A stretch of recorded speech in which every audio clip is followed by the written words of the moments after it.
Yo, what is going on, everyone? My name is Nick, or the Notorious Fantasy, and in today's video, we're going to be going in depth into my top 24 wide receiver rankings and tiers for the 2023 fantasy football season. Now, in a video from a couple of days ago, we did go in depth into my top 12 wide receiver rankings, so if you want to check that out in depth, the rankings with the tiers, make sure that you guys watch that video. It'll be linked in the video description. We are going to kind of breeze by those top 12 wide receivers in today's video. We are mainly focusing on wide receivers 13 through 24. Before we get into things, though, I would like to ask that if you guys are new to the channel and you do end up enjoying today's video, that you please make sure to hit that subscribe button down below. And while you're down there, whether you are new to the channel or not, please make sure that you do leave a like on today's video. It would help me out a ton. And if you want to follow me on Twitter, please do so at NotoriousFantasy. So without further ado, let's get into my top 24 wide receiver rankings and tiers. Tier number 1 is my top 4 wide receivers. You can make an argument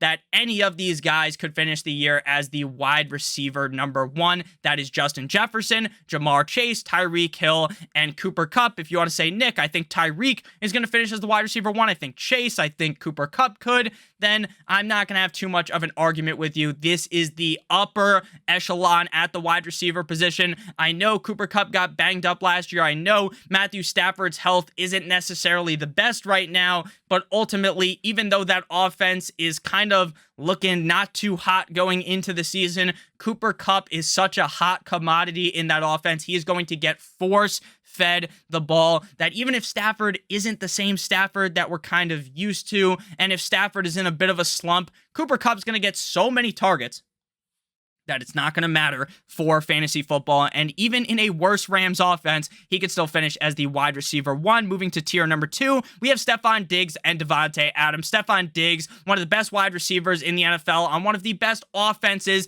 in the National Football League, with one of the best quarterbacks in Josh Allen. The same thing can't be said about Davante Adams. Obviously, they get rid of Derek Carr. They bring in Jimmy G-Spot, Jimmy Guap, Jimmy Garoppolo now to be their starting quarterback. Obviously, that is not the best for Davante Adams, but Davante Adams has said it himself. A quarterback does not make him. It doesn't really matter who the quarterback is, as long as the quarterback isn't a complete and utter disaster playing for them, then he is going to be just fine. So again, while I don't think Jimmy Garoppolo is necessarily the best quarterback on earth, I still do believe that Jimmy Garoppolo will be able to feed Davante Adams the rock, and the Raiders defense isn't the best. I think they'll be trailing a lot in games, and thus they're going to have to throw the ball a ton to Davante Adams. These guys are a step down from tier number 1, but I don't think it would be absurd to say at the end of the season, oh, Stefon Diggs was the wide receiver number 1 or Davante Adams, in my opinion. Now we move to tier number 3, filled with 3 players: Amon-Ra St. Brown, CeeDee Lamb, and A.J. Brown.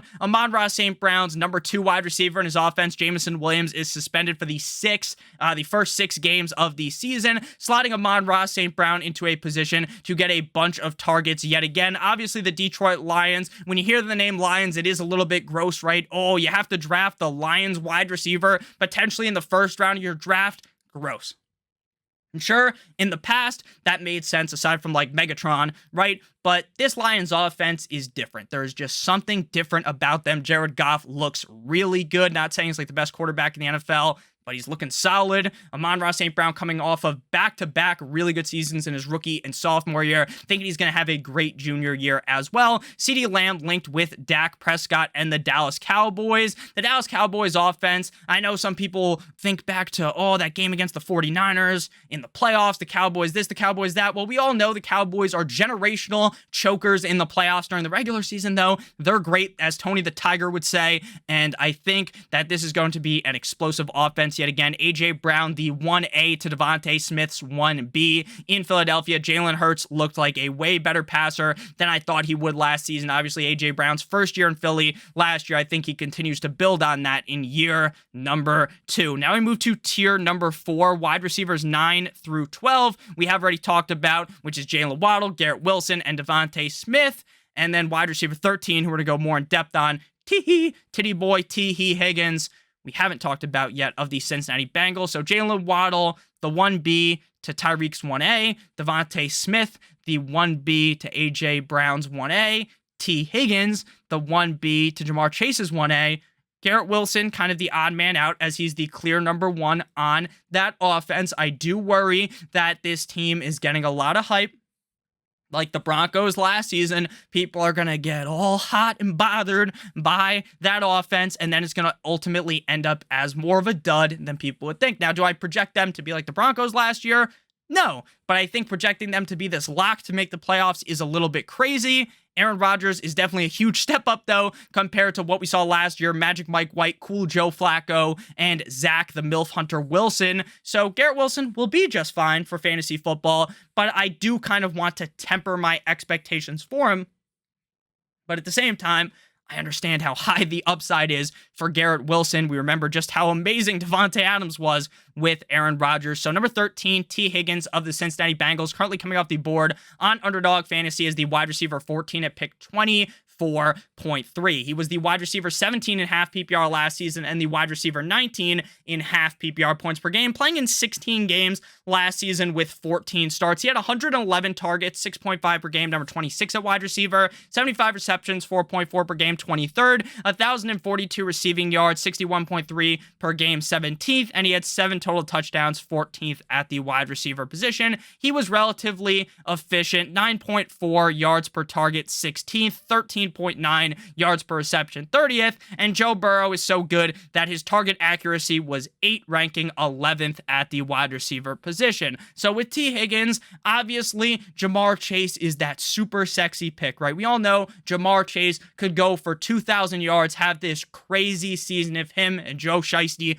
are able to stay healthy. Now, I understand that it's hard to predict that T. Higgins could do that, right? Because Jamar Chase is ahead of him. But you also have to understand that injuries happen in the NFL. We're going to knock on wood, right? I'm not rooting for Jamar Chase to get injured, but there is a legitimate possibility that Jamar Chase could get hurt and T. Higgins could be vaulted into the upside of being the number one wide receiver in fantasy football. And even if Jamar Chase is able to stay healthy, T. Higgins still has that upside to be a top 5 guy weekly. We have seen wide receivers on the same offense produce top 12 weeks during the season. Tyreek and Waddle did it last season. Higgins and Chase did it last season, right? The upside is there for these wide receivers that are the 1B in their offense. Again, obviously Jamar Chase is the much sexier pick, but that's why T. Higgins goes a couple of rounds later and still has that really high upside. Moving to tier number 5, we only have one wide receiver in this tier,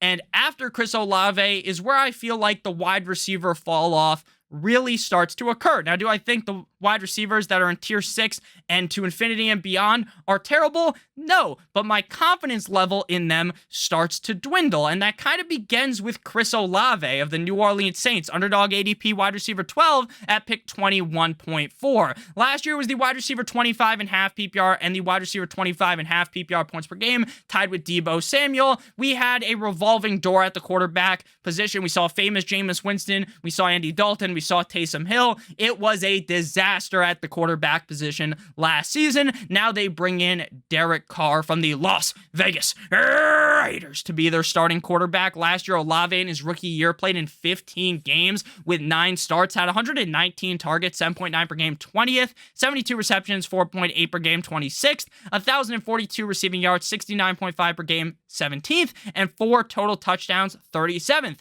He had a 48.1% route win rate, 12th at wide receiver, and a .49 fantasy points per route run, 18th. So Chris Olave, despite being a rookie, was really effective, really efficient last season. Now, where a wrench gets thrown into the situation is that while Chris Olave is the wide receiver 1, Michael Thomas is back again. And if Michael Thomas is able to stay healthy for a whole season, or say even half the fucking season, we saw it last year when Michael Thomas was in the game, the guy is a target funnel. Slant man himself gets a lot of targets because when healthy, he is an upper echelon wide receiver in the NFL. Now, I get he's getting older. I get he hasn't been able to stay healthy over the last couple of years, but it is legitimately concerning that Chris Olave could fall out of favor if Michael Thomas ends up staying healthy. Now, do I think that Chris Olave, if Michael Thomas plays all 17 games,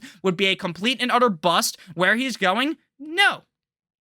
But I think to say that he's a locked and loaded top 12 wide receiver, where he's going wide receiver 12, I think that is a little bit high. Moving now to tier number 6 with 4 players. We begin with Amari Cooper of the Cleveland Browns, current underdog ADP wide receiver 18 at pick 36.1. Now, we've been talking about underdog ADP this whole video, so I want to give you guys a quick word for our friends and our sponsor of today's video, Underdog Fantasy.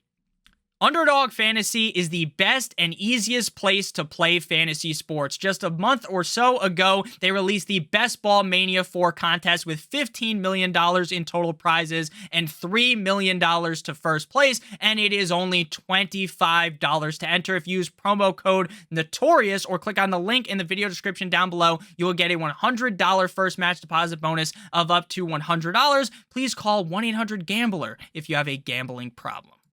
All right, so we are back to Amari Cooper again, ADP wide receiver 18 at pick 36.1. Now, last year, despite the fact that the quarterback situation was incredibly suspect in Cleveland, we had Jacoby Brissett to start the season, and then a bad version of Deshaun Watson, wide receiver 10.5 PPR, wide receiver 15 in points per game, tied with Devontae Smith and Tyler Lockett in my pocket. Skirt. He played in 17 games in 2022, having 132 targets, 7.8 per game, 16th, 78 receptions, 4.6 per game, 18th, 1,160 receiving yards, 68.2 per game, 11th, and 9 total touchdowns.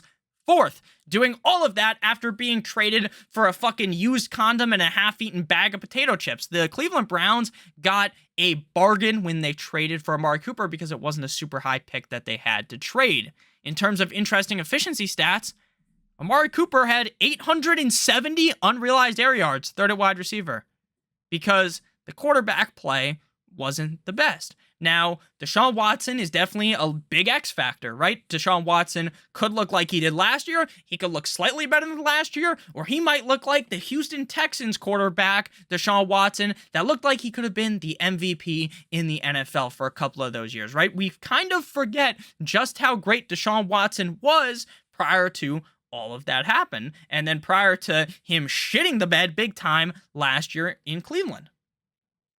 Amari Cooper had a 39.3% dominator rating, third at wide receiver.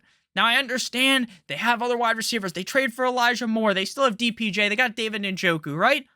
But Amari Cooper is clearly the best out of that group. He is clearly the alpha dog wide receiver in this offense. And if Deshaun Watson is able to not look like a complete and utter jackass out there playing quarterback for the Cleveland Browns, then Amari Cooper's upside continues to move higher and higher up. I think Amari Cooper has that legitimate league-winning upside, and it really feels like people are sleeping on him at wide receiver 18. Again, he was wide receiver 10 last year, wide receiver 15 in points per game. People are not really recognizing what we saw last year, and they're also not putting the pieces together that Deshaun Watson just has to be better, right? I just have to assume he's going to be better, because why the hell would you give that big of a contract to someone that played like how Deshaun played last year? I think rust played a large fact into his demise last season. Wide receiver 16, we got DK Metcalf of the Seattle Seahawks, underdog ADP, wide receiver 15 at pick 29.6. Now, I had a tough time ranking DK Metcalf because I am worried about DK Metcalf as a piece of this Seahawks offense. Now, obviously, he is still a behemoth of a man. He is built out of, I talked about this, I think, in yesterday's video. The guy is like etched out of stone. He's got the build of a Greek god, an Adonis, right? He's fast, he's built, he's big, he's huge, and he's still incredibly fast. But this is a loaded offense in terms of talent. They got Lockett, they've got JSN, who they just drafted in the first round. They have Metcalf, they have Kenneth Walker, they have Zach Charbonnet, and they have the corpse of Noah Fant.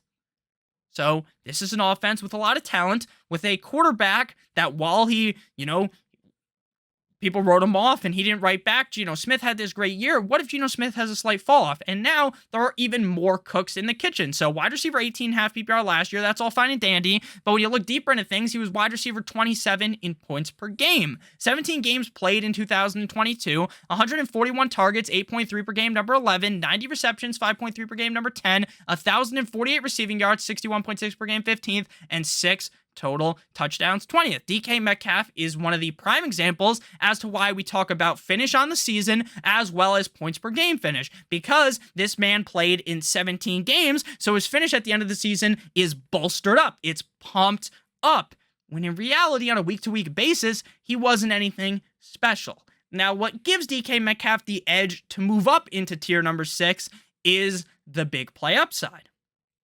It's the fact that if Geno doesn't regress, and while JSN has moved into this offense, maybe JSN and Tyler Lockett kind of battle for the targets, and then Metcalf makes out like a fucking bandit and is still the number one guy on the team in terms of targets. And I could see that being the case. And DK Metcalf, like I said, he has that big game upside, the 25-plus point games.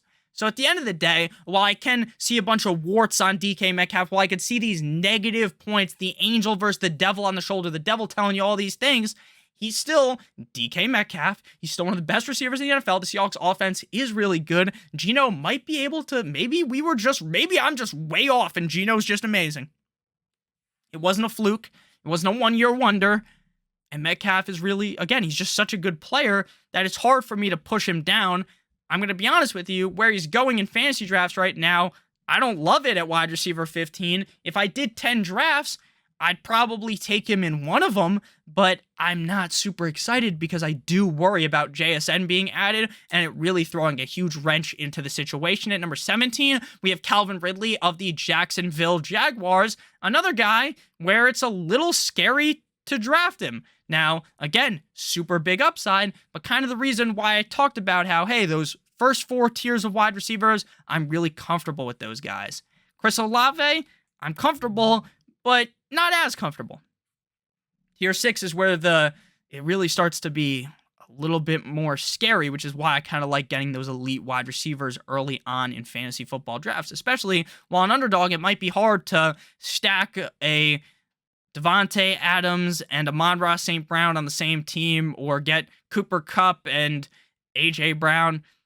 That might be hard, but in a regular redraft league, you can get Tyreek and A.J. Brown on the same team sometimes because so many running backs go in a lot of redraft leagues. So again, back to Calvin Ridley, wide receiver 17 off the board right now, pick 35.3. His last season, all the way back, was 2021. Obviously, he was suspended all of 2022 for gambling, but he only played in 5 games in 2021. So we're going to go back even further to 2020 for a closer representation of what he could do in a full season. This is with Julio Jones. Wide receiver 4.5 PPR, wide receiver 4.5 PPR points per game. 15 games played with Matty Ice Baby. Dun, dun, dun, dun, dun, dun, dun. Now, this wasn't the full shell of Matt Ryan. He was playing definitely decent then. It didn't look like last year, which was a fucking disaster. 143 targets, 9.5 per game, number 7. He had 90 receptions, 6.0 per game, number 11. 1,374 receiving yards, 91.6 per game, 4th. And 9 total touchdowns, 9th. This guy was also very efficient. He had 9 drops, which isn't the greatest, but when you look at Calvin Ridley as a whole, he's not like Deontay Johnson, who just has fucking butterfingers for hands. 2.48 yards per route run, 7th. 0.51 fantasy points per route run, 9th. And 1.9 target separation, 21st. Now, obviously, this is a Jaguars team that is also loaded to the gills with talent. Trevor Lawrence obviously has a huge breakout year. Last year, after they got rid of that stooge Urban Meyer, we really saw kind of Trevor Lawrence fill into himself, right? Be that guy that we talked about as the second coming of Andrew Luck out of college from Clemson, right? This next best guy. They have, obviously, Trevor Lawrence. They have Calvin Ridley. They have Christian Kirk, who had a really good last year, Zay Jones, Evan Ingram, they have Travis Etienne, and they have Tank Bigsby, right? They have a really good offense, but I think if Calvin Ridley returns to form, he's the clear number 1 on that offense. Now, he wears number 0 on his shirt, on his jersey. He's number 0, but he's number 1 in my heart, goddammit, because I love Calvin Ridley. I can't pry myself away from him. I understand it's risky, right? It's risky. There's a little rip on the bottom of the condom, but you still do it anyways. You want to have some fun, right? That's what Calvin Ridley is. He's the fun pick. He's that crazy upside that you can find deeper in drafts. This guy might go in like this. He's picked 35. He's like a 3rd, 4th round pick in a lot of underdog drafts. This man's falling. Free falling, like that song. Deep into drafts. These mock drafts that I've been doing. Calvin Ridley has the ability to finish number 1 at wide receiver. Now, the reason why he's wide receiver 17 is he might just be rusty. He might suck ass the first couple of games. It might take him a whole year to get under himself and play better, right? Could be like Watson. Or maybe the guy's been practicing, which I've seen. He trains. I see it on Twitter. He looks good. Maybe he just is back to form. There's also a chance that Christian Kirk just gets force-fed the ball. Maybe Calvin Ridley ends up not being as good as I thought. But based upon what I've seen in the past, I just kind of hold on to it. Say, you know what? He was so good in Atlanta. I'm giving him my chance. I'm giving him the shot. Wide receiver 17. To close out tier number 6, we got Deebo Samuel of the San Francisco 49ers. Underdog ADP wide receiver 16 at pick 33.7. Now, if you drafted Deebo last year, you might feel a tad bit burned by him. You might feel like, hey, I drafted Deebo. I was expecting all of this, and I didn't get all of this, and we're going to go in depth into that right now. Wide receiver 37 last year in half PPR. Oh, he missed some games. Yeah, but he was wide receiver 25 in half PPR points per game, tied with Chris Olave. So where you drafted him, he kind of benched over a table metaphorically. 13 games played in 2022, 95 targets, 7.3 per game, 37th, 56 receptions, 5.3 per game, 47th, 632 receiving yards, 48.6 per game, 49th, 5 total touchdowns, 29th. He had a 35.4% route win rate, 82nd, 1.57 target separation, 75th, and a 75.7% true catch rate, which divides total receptions by total catchable targets, 88th. In 2022, he had 2 receiving touchdowns and 3 rushing touchdowns, which is 5. In 2021, he had 6 receiving touchdowns and 8 rushing touchdowns, which is 14. He scored almost triple the amount of touchdowns he scored in 2021 as he did in 2022. But while I want to use this as such a negative argument, the touchdown regression, still possible it just sprouts back up, right? Like your cock in the morning. He's just back. Now, the 49ers quarterback situation is a little gross. So again, this is kind of a gross tier. I love Amari Cooper, but we have the worries about Watson. Metcalf, kind of in a loaded offense. Same with Jacksonville with Calvin Ridley. Same with Deebo Samuel in San Francisco. And we don't really know who the quarterback's going to be. Could it be Big Cock Brock? Could it be Trey Lance? Could it be Mono Man Sam Darnold? Who knows right now? But Deebo, again, showed us so much good that it's hard to really push him super far down the rankings. I get that the risk is there, but the upside is also huge with Deebo Samuel. These guys are all a little... I'd say Amari Cooper's the least risky out of these guys, but the upside's really big for him. Tier number 7. Now we dive even deeper into a little bit more confusion, a little bit more grossness, but these guys are all still good. It's just my confidence in them isn't as high. If you have ended up enjoying thus far, like button, subscribe button down below. Tier number 7, Christian Watson, wide receiver 19 of the Green Bay Packers, current underdog ADP, wide receiver 19, pick 40.7. I want to make it known right now that I like this motherfucker. You remember when you were in elementary school and you would tell a woman, if you are a male, and you were like, oh, I like this girl, meaning you liked her, you know, you wink, wink, wink, you know, you didn't really know what you did, you know, what to do back then with that information, but that's what you did.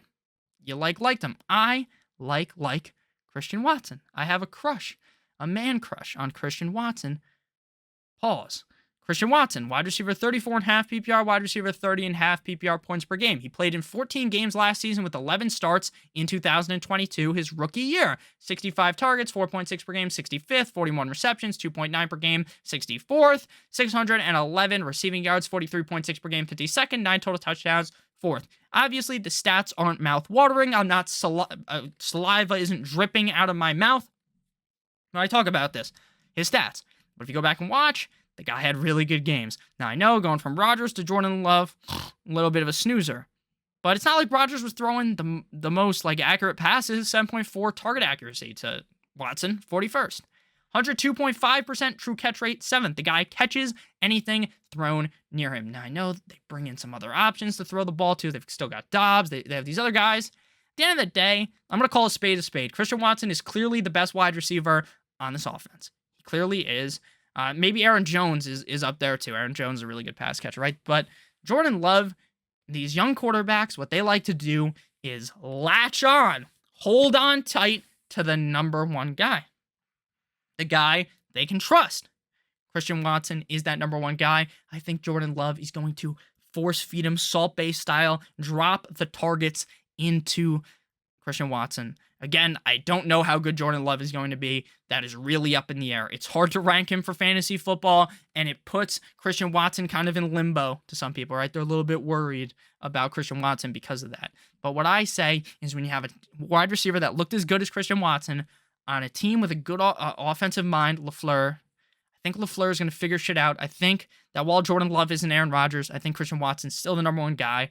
And I think out of what I saw last year, I just have to feel confident that this isn't a one-year wonder. Next up, we move to DJ Moore, wiki of the Chicago Bears, underdog ADP, wide receiver 23 at pick 45.6, wide receiver 22 in half PPR, 34 and half PPR points per game. Obviously, last year he played for the Carolina Panthers, was traded in that trade that gave the Panthers the first pick in which they selected Bryce Young in the 2023 NFL Draft. 17 games played, 118 targets, 6.9 per game. Very nice. I like my name aboard at 21st at wide receiver, 63 receptions, 3.7 per game, 37th, 888 receiving yards, 52.2 per game, 26th, and 7 total touchdowns, 14th at wide receiver. So again, I've always been a DJ Moore guy. I've always been someone who tries to galaxy brain DJ Moore because I see the talent. I see that the first couple of years of his career, he's not really scoring touchdowns. He scored 7 touchdowns last year. Shout out to DJ Moore, finally breaking into scoring those touchdowns. But the Panthers' offense was pretty bad. They have weird players starting at fucking quarterback. Like PJ Walker threw like a 70-yard fucking piss missile to this guy. It might not have been 70 yards against the Falcons. And then Moore took his helmet off like he was Stephon Diggs after the Minnesota Miracle and threw it up in the air, right? We all remember that. Now he's on the Bears. He had a 6.3% target accuracy, 97th last year. So even if you think Justin Fields isn't the greatest catcher, I understand, right? Catcher, passer, you get what I mean, right? Justin Fields is a running back, all that bullshit, right? But we can tell he has an arm, and if you look at the wide receiver core, they have DJ Moore, they have Chase Claypool, they got my guy Darnell, here comes the Mooney. Last year proved pretty clearly that Darnell Mooney doesn't have the makings of a wide receiver 1, but he's a decent wide receiver 2, and I think Darnell Mooney's going to be that wide receiver 2 this year to DJ Moore's wide receiver 1. He's the best wide receiver on this offense. Cole Kmet, kind of hit or miss. 35.6% dominator rating, which is a receiver's percentage of total team receiving yards and team receiving touchdowns, 5th at wide receiver. Now, again, there's the worries about Justin Fields. Look, at the end of the day, this is a decent Bears team. Now, they don't have the defense from a couple of years ago when Kison Titties, Mitchell Trubisky was leading them, but this is the best quarterback that DJ Moore has had. He had watered down Cam Newton. Now he has Justin Fields, who has the arm. It might not be the most accurate thing, but he's going to try to throw that motherfucker to DJ Moore deep down the field. I think this is the best year yet for DJ Moore. Just another guy that I've just seen so much of. I've seen so much talent. I just need one consistent year out of this guy, and I think it's this year in Chicago. At number 21, we got Terry McLaurin of the Commanders. Left hand up. Who are we? The Commanders. Underdog ADP, wide receiver 26 at pick 48.9. Wide receiver 14.5 PPR last year. Wide receiver 22 in points per game. Tied with Magic Mike Williams. 17 games played in 2022. 120 targets, 7.1 per game. 17.1 targets per game would be bananas. 19 at wide receiver. 77 receptions, 4.5 per game. 21st. 1,191 receiving yards, 70.1 per game, 9th, 5 total touchdowns, 29th. Now, I'm going to be honest, I was hoping that maybe the Commanders would draft a quarterback. They obviously don't end up doing that. We got Sam Howell. We got Jacoby Brissett. Not the best, but not the worst, right? There's worse situations to be in. Howell looked good last year, but that was the last game of the season, and let's be honest, how much did I think they played the Cowboys. How much did the Cowboys give a shit in that game, right? I don't think they cared too much, or it was the Eagles, something like that. It was an NFC East game, right? And Howell looked good, right? I'll give him credit, right? I'm not trying to say that meant nothing, but it's one fucking game. You can't be like, oh my God, Howell had one good game. Here comes Patrick fucking Mahomes, right? I was on TikTok today, and I saw someone that said Sam Howell is the next Patrick Mahomes, And I was like, who gives these people microphones? Some people probably think that about me, right? Who gives this asshole a microphone, right? But who gives that person a microphone to say that Sam Howell's the second coming of Patrick Mahomes off of one good game? Crazy. 7.1 target accuracy last year for him, 61st, 9.9 yards per target, 7th, 15.5 yards per reception, 11th. Look, again, McLaurin's another one of these guys where I keep falling into the fucking trap. I keep falling in because the guy's so good. Quarterback just keeps letting him down. Hopefully this is the year Howell arises and plays well. McLaurin's super safe as well because he's a super good player. Dotson's there. They still have Curtis Samuel. They have Gibson. They have Brian Robinson, 50 Cent himself, the man who got shot and still played like weeks later. Not weeks later. It was like a month or two later. Guy's a beast. I love Brian Robinson. But let's be honest, like, I love Jahan Dotson too, but Terry McLaurin's the best receiver. I think he's going to be just fine, but his upside's limited by the fact that his quarterback, we don't know too much about. Like, Christian Watson, I definitely feel better about Love than I do with Howell. I think anyone kind of will acknowledge that, unless you're like a Commanders fan and you think Sam Howell's the next Mahomes. Keep going in tier number 7 to close out tier number 7. Michael Pittman Jr., MPJ of the Indianapolis Colts, underdog ADP, wide receiver 28 at pick 55.5. Wide receiver 23 last year, wide receiver 29 in points per game. Just getting immensely discredited, right? Finished as wide receiver 23 last year, 29 in points per game.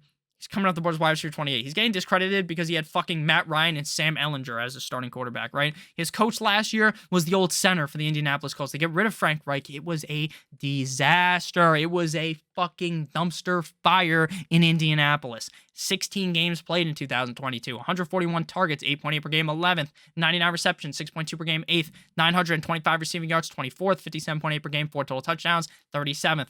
This guy is effective. He is efficient. 297 total route wins, second. But Nick, that's just because he played in a lot of games. Okay. 50.3% route win rate, 7th. And a 52.2% contested catch rate, 17th. Now, I know people say, oh, Michael Pittman isn't super fast. He's not super big. He's just okay. Cool. He's just okay. He doesn't really have competition around him. Sure, they draft a receiver. Sure, they have Alec Pierce. But now they have Anthony fucking Richardson. And Anthony Richardson is raw. He has the arm talent. I'd compare him to Josh Allen, but that I feel like is mean because Josh Allen, I really saw it coming out of Wyoming. I don't know if I see Anthony Richardson being the best quarterback in the NFL, but hey, anything is better than the fucking corpse. They was like Weekend at Bernie's when they rolled out Matt Ryan last year, right? It was gross. It was bad. It was terrible. It was terrible. It was a bad situation. Situation wasn't it last year. Okay? But Michael Pittman is a target hog. He is a legitimate target hog. So if he keeps up getting 8, 9, 10 targets a game, you don't need to be Randy Moss to put up big numbers in fantasy football. And I feel like that's something a lot of people forget. Moving to tier number 8 at the wide receiver position, the final tier, wide receivers 23 and 24, Mike Williams, and Drizzy Drake London. Mike Williams of the Chargers, underdog ADP, wide receiver 20 at pick 42.6, wide receiver 30 and half PPR last season, 22 in points per game, tied with TMC, Terry McLaurin. 13 games played, 93 targets, 7.2 per game, 39, 63 receptions, 4.8 per game, 37th, 895 receiving yards, 68.8 per game, 25th. The man had a pretty decent season, 58.6% contested catch rate, 11th, 9.6 yards per target, 12th, and 14.2 yards per reception, 25th at wide receiver. The biggest problem with Mike Williams is every year he gets hurt, right? He goes to make this crazy catch where he fucking spins his head around 14 different times, and he just gets hurt. Happens every year. Happened last year. It feels like it happens every year. Now, again, I'm not going to just say that the guy's injury prone because I'm not a doctor. As much of a doctor as Johnny Sins, as I always say, right? But at the end of the day, we can acknowledge that he gets hurt a decent amount. They just brought in Quentin Johnston, and they have Keenan Allen as well. So it's a kind of a loaded room. Mike Williams probably has the most upside because of his speed, his verticality on the field. Herbert, obviously a great quarterback. So again, I like Mike Williams, but he kind of fits into this situation where it's like, sure, I like Mike Williams, but I can also acknowledge that if Keenan Allen's able to stay healthy, even though the guy's as old as the fucking dinosaurs, the man he was playing football with the Flintstones. Mike Williams is still good. And it's like just a weird situation because, again, they have so many receivers. They have Eckler, too, who just fucking eats targets for breakfast, lunch, and dinner. So I like Mike Williams, but he's going to keep falling down these rankings. Like, I just can't feel super confident because he has zero consistency to his game at all.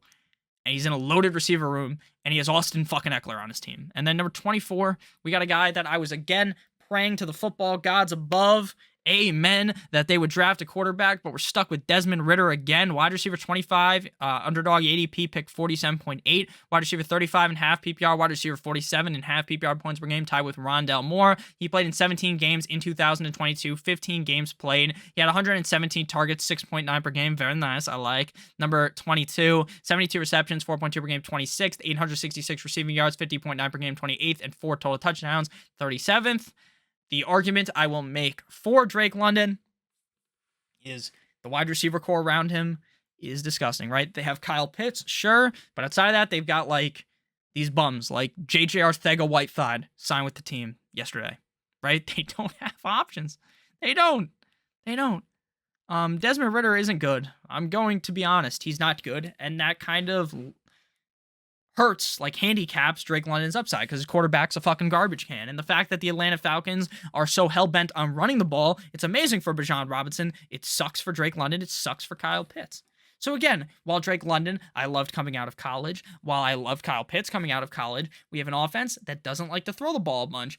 But if Arthur Smith gives his head a shake and maybe they start throwing the ball a bunch, maybe I'm just wildly wrong because I love the talent of Drake London. So I put him lower down in the rankings because I recognize the danger, the stranger danger that comes along when you draft a motherfucker that plays on the Atlanta Falcons that's a receiver or a tight end. I get that. I fully get it with Desmond Ridder starting at quarterback, but maybe Ridder's better than I think, and maybe Arthur Smith is going to figure the shit out in between his brain or in between the skull and throw the ball more. I hope so. I love Drizzy Drake London. I love him. I draft him all the time, but it's hard to make a super positive argument to move him any higher than this. So let me know what you guys think about all these wide receivers in the comment section down below. I love all of you guys so much. Hope you have a great rest of your guys' day. Again, make sure you check out our sponsor of today's video, link in the video description. I love you guys all so much. Hope you all have a great rest of your guys' day. And as always, good